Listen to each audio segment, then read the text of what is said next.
Hi everyone, my name is Caneatra. I am 24 years old and this is my mastectomy story.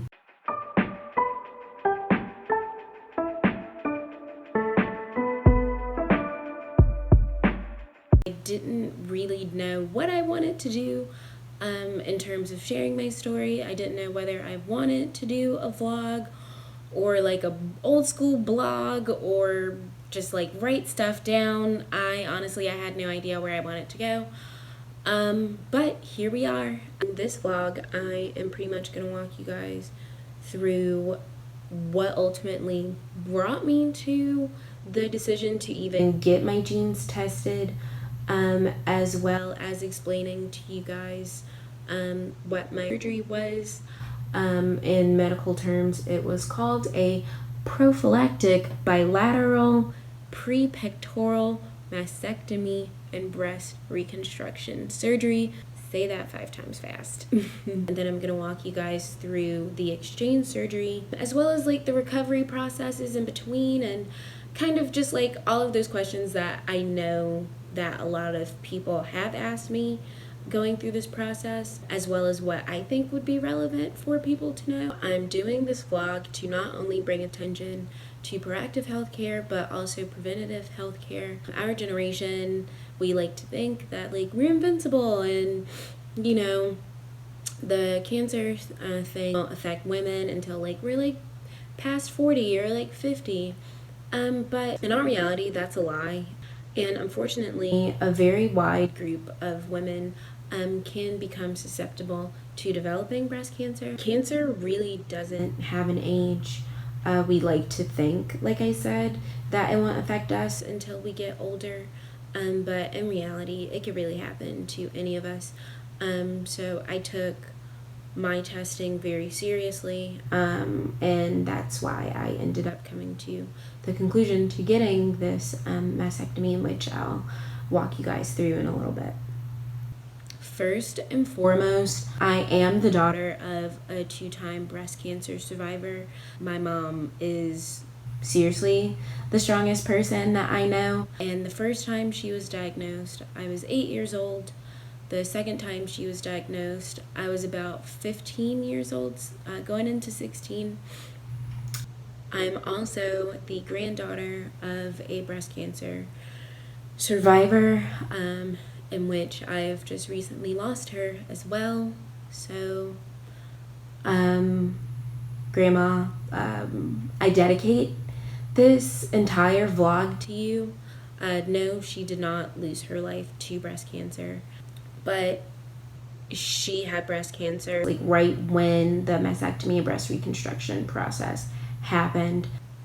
But Grandma, I love you, and I'm truly doing all of this in your honor, and I hope you're looking down at me and smiling at what I'm able to create with such a story.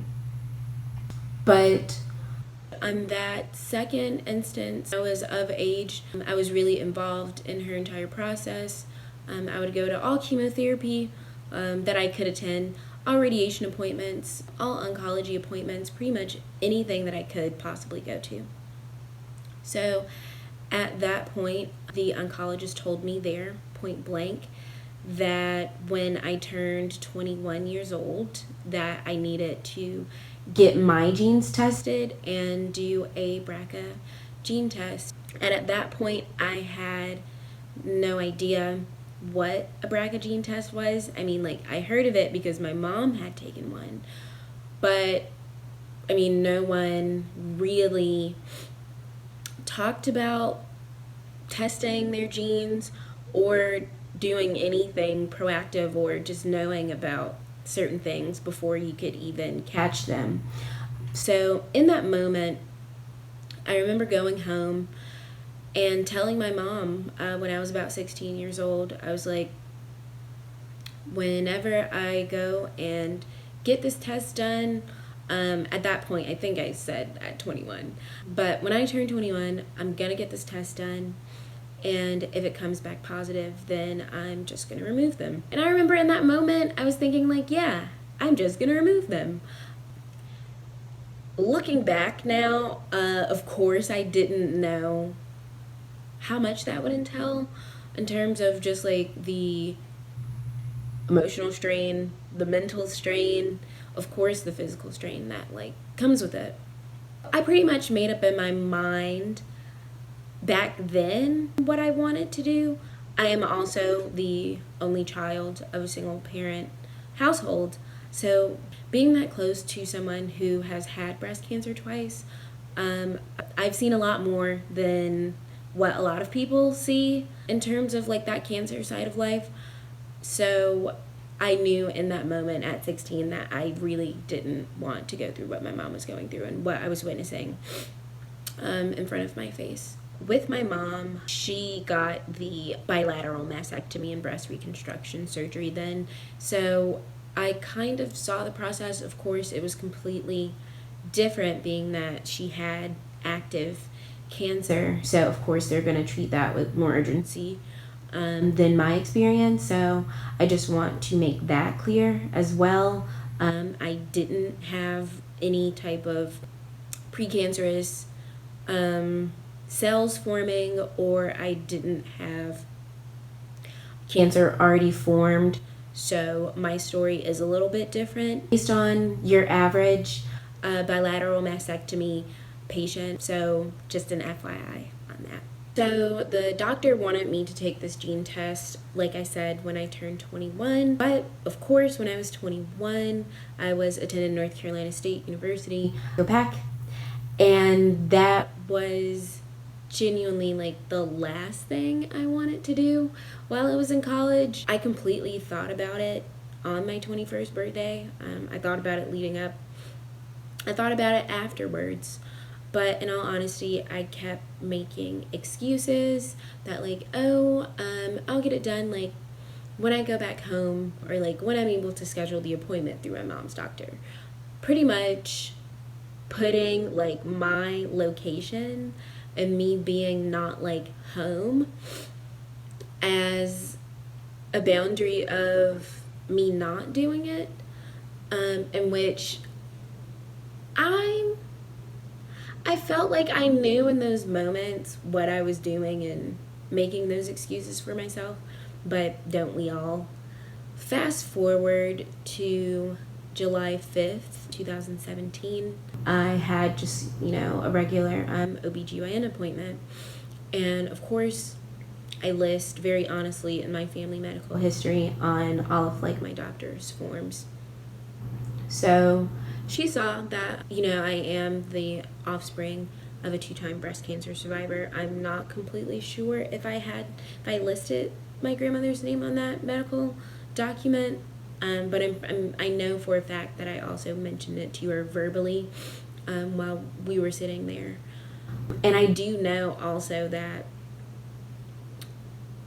I was making excuses for myself again, even to the gynecologist, because I was just like, yeah, I need to take this Brca gene test, but I haven't made it home. And she could definitely like sense that hesitancy within myself.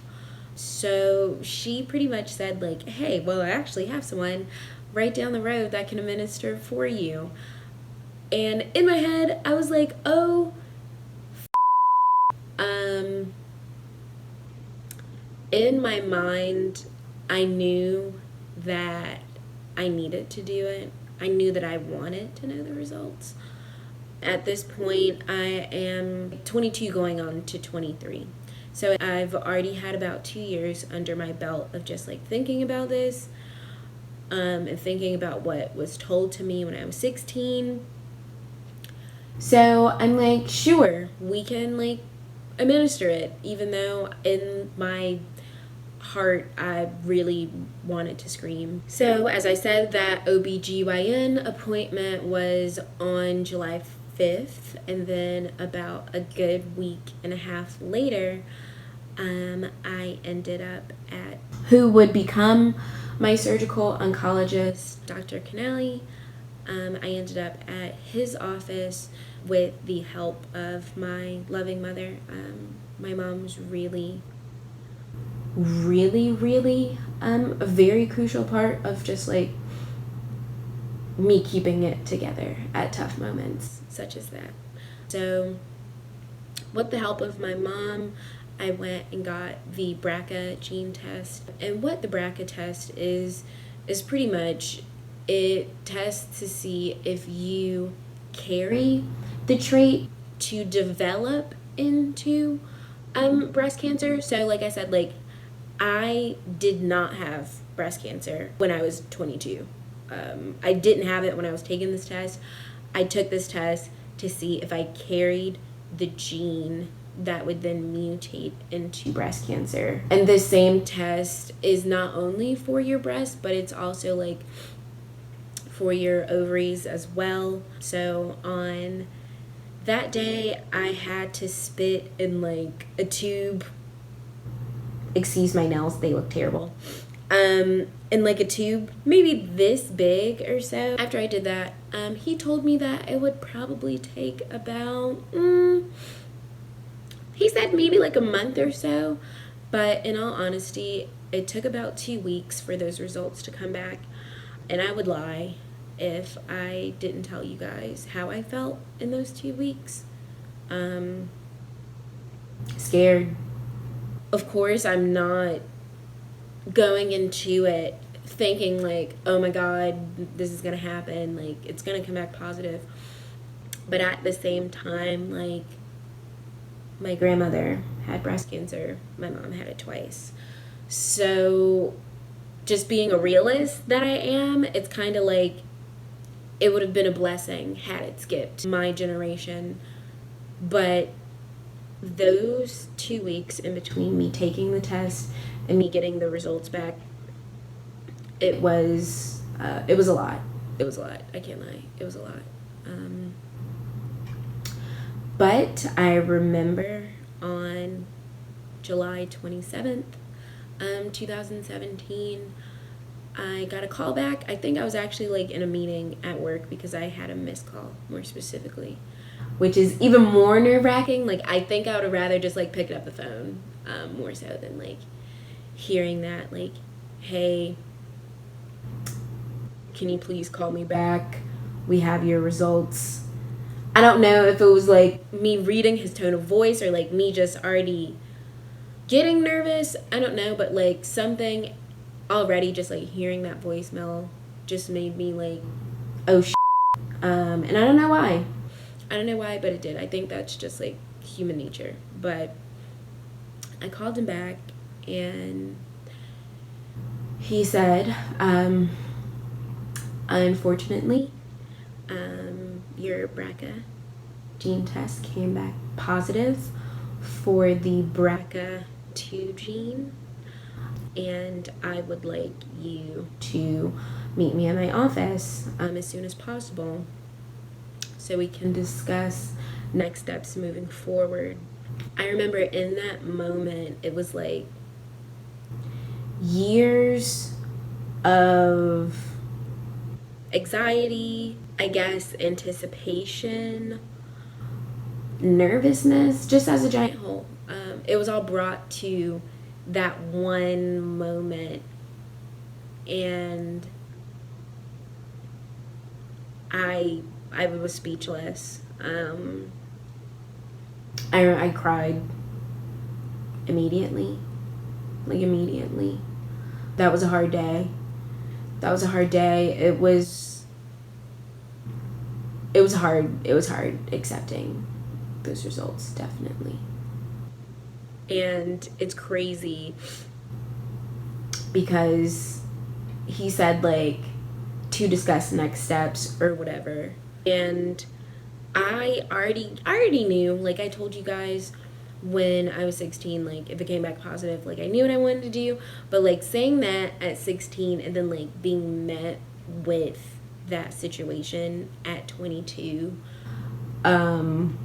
two different things, and I knew that I still wanted to do it, but like I don't know, I really didn't know how I would get to that point of me doing it, even even with those results in my face. So after returning back to my oncologist surgeon's office, he told me that I had 3 options. Option number 1 being to do absolutely nothing, which was out of the question. I feel as if me knowing this information and doing nothing about it was a fear-driven option, and I refused to live my life in fear, so that was out of the question. The second option was to receive annual MRIs and mammograms until they catch something. That was never going to be a possibility. One, because MRIs are expensive, mammograms are just as expensive. So to do those annually is insane, just on the pocket. 2, in terms of especially just breast cancer, like, anything can happen in a year. Like, a lot of women unfortunately develop it, in the year of them not getting their mammogram, those months there. So it's like, I don't want to kind of chase the carrot in a weird way, and the anticipation of like, well, what about this time? Well, what about this time? What about this time? Like, year after year, I wasn't going to put myself through that. The third option, which is what I essentially did, was to get this bilateral mastectomy and breast reconstruction surgery. I knew that choosing this prophylactic mastectomy would be draining, not only on me physically, of course, but emotionally and mentally. But I did know that looking ahead, this was the best decision to make, not only just for my physical health, but just for my overall health as a giant whole.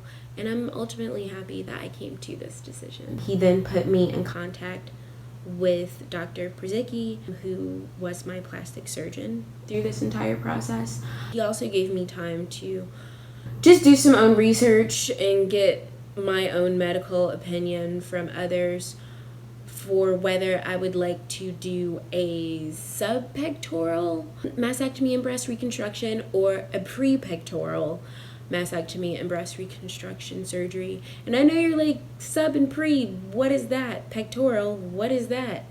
So subpectoral is kind of what it sounds like, sub being below, of course, pectoral being your pecs. So that means that in the reconstruction process that they would place the implant under your pec muscle, which is genuinely the way that it's been done since the mastectomy breakthrough entered the medical market. So that's the way doctors have been doing it probably since the late 80s, early 90s. And then my plastic surgeon said about 2 years ago, he said that this prepectoral surgery was just hitting the market, in which prepectoral is the opposite of subpectoral, which is on top of your pec muscle. So like I said, it was also very much so new. So there wasn't much research done on it on that side of life, but everyone that has had it, he said, it has been successful. So at that point, I went out, I did my own research via medical journals, via medical blogs, calling up both of my doctors and asking them, which one is more common? What do women prefer? What situation goes with what? And how do you know which one to choose? Blah, blah, blah, blah, blah. What I gathered is with the subpectoral, with it being on a muscle, like anytime you are to move, like, of course, your arm, it does move with it, which of course doesn't give like a real breast like type of look or feel, I guess. Of course, every woman's body is different, but this is based on all of the medical journals and videos that I watched. The subpectoral was just the safe way to go. The subpectoral, I also found, was the most painful of the two in my research, just because, of course, cutting through that extra layer of muscle is going to be painful versus just going through, of course, just the top layer of skin here. And just the healing process was a little bit more strenuous, just based on like a muscle healing versus just like your skin, as I said. So in the opposite side, a pre-pectoral, like I said, it is fairly new, so not much research has been done on it. But a few benefits of it is that it is sitting on top of the muscle. So like I said, like with the subpectoral, how like lifting your arm, you would kind of like, you would see it move. With the pre-pectoral, since it's sitting on top of the muscle, you know, like I can move my hands like here and there, and like they stay where they need to stay, just like regular breast would. And I assumed that they would do this just based off of my research, like I said, but now I am living proof in that. So I ultimately went with the decision to do pre-pectoral, bilateral mastectomy, and breast reconstruction. And I'm very much so happy with the decision that I made. I definitely made sure to come with 1,000 questions, and just like anytime I had questions, like just jot it down, boom, boom, boom. So I knew the next time that I would either contact my oncologist surgeon or my plastic surgeon, that I would get these answers fired away, and I would ultimately become a little bit more comfortable with the process, because I am more so like, the more I know, the more comfortable I am with things. So yeah, I probably asked like 1,000 questions, 1,000 plus, throughout this entire process, but I would rather like to know what's going on with my body than not, and I'm pretty sure like the great majority of people would, but some people don't. So the first like medical, I guess, process in all of this, post like the actual gene test and like that being sent to a lab, I had to schedule like an MRI appointment, as you normally would if you were like checking for lumps in your breast. Of course, like I said, I did not have any cancer, thank God. So I did this MRI probably in about November. Thank God nothing came back. So I was able to progress on schedule, in which that was excellent, because I wanted to get this done on sometime in January. So following my great results of that MRI test, I then had to get a mammogram, which was a very interesting experience. They wanted me to get a mammogram just as kind of like a second cautionary tale, because of course, if they were to find something, that would kind of expedite the process and put a little bit more urgency on the situation. So I'll be completely honest, it was seriously one of the most painful things that I've ever happened prior to me having this surgery. One of the most painful things I could possibly ever imagine happening to my boobs, and the very minimum things that could happen to them. But it's genuinely, of course, just like a machine squeezing down from like all of these angles, flipping, I'm turning arms up this way and this way. Oh my gosh, I was just like, when is this gonna be over? It left me completely like red from my shoulder area like down. Insane. It took, of course, like a few days or so for the results to come back. That was in the clear, so that even more so moved forward the process. Also, I went and got my mammogram at the top of December, which was a month out from my scheduled surgery. At this point, I'd scheduled my surgery for January 10th. I had to get an ultrasound maybe about 2 weeks before like my actual surgery. So it's just like a third precautionary measure. So it goes like MRI, mammogram, and then ultrasound. But you have to do those 3 procedures prior to getting this prophylactic mastectomy, just to like be absolutely sure that the surgeon can go in there with his plan, as he already has it. So I've been explaining to you guys like just the medical process of what was going on, but I'll dig into like what was going on with me mentally as well as emotionally. In all honesty, it was very hard. Even like going to get an MRI, going to get a mammogram, like just going to get the actual gene test, like that was so mentally draining. You just need support and like a good support system. My mom, she was there whenever I needed her. I love her to death.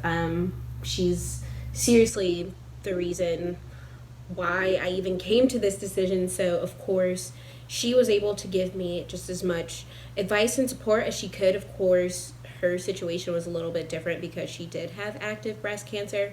So, kind of our experience were shared, but not really. But I just want to say thank you to everyone. I can't even begin to name names, but you know who you are. I thank you so much for letting me be completely open with you and how I was feeling, whether that was very, very, very, very sad one day or just needing to talk to someone. So thank you. Thank you, thank you, thank you. Thank you to everyone. Seriously, from the bottom of my heart, I wouldn't have been able to do this without the support of others and just like the kind words and the uplifting words from everyone. So thank you so much. I truly appreciate it. But also, if you could please DM me any questions you have. You can DM me on my personal Facebook page. You can DM me on my dedicated As Told by Caneatra.